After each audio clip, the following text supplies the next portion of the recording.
talking about interest rates. And in light of the Fed's meeting in probably the second week in December, I wanted to talk a little bit about how those conversations about lowering the interest rate affect your actual mortgage rate. My name is Trish Tutloff, and I'm here to make your mortgage process seamless and very simple. When the Feds happen to meet, I usually get calls many times, maybe a few days before, regarding refinancing. Is this a good time to buy? All of those sorts of things.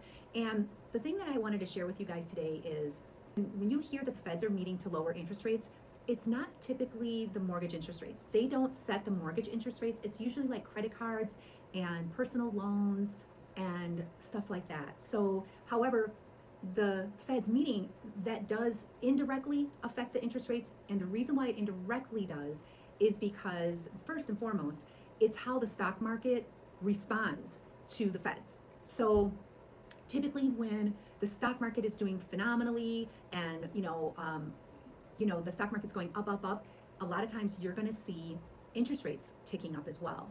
And whereas opposite, when you see bond prices going up, usually interest rates are going to be going down, if that makes sense. So it's really all about how the stock market and how the market responds to whatever is going on with the Feds and that conversation.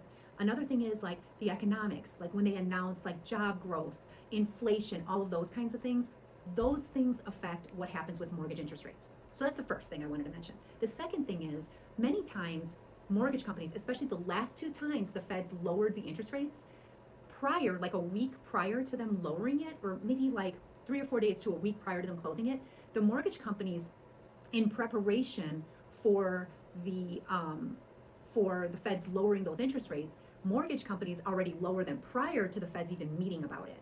So when your mortgage person calls you and they mention that, oh, this is a good time to refinance because your interest rate's a point or a point and a quarter lower than where you're at right now, and you're wanting to wait until it gets even lower than that, when they call you, that's probably not always, but many times that's as low as it's going to be for a little while, because the mortgage company has already responded prior to the Fed's meeting.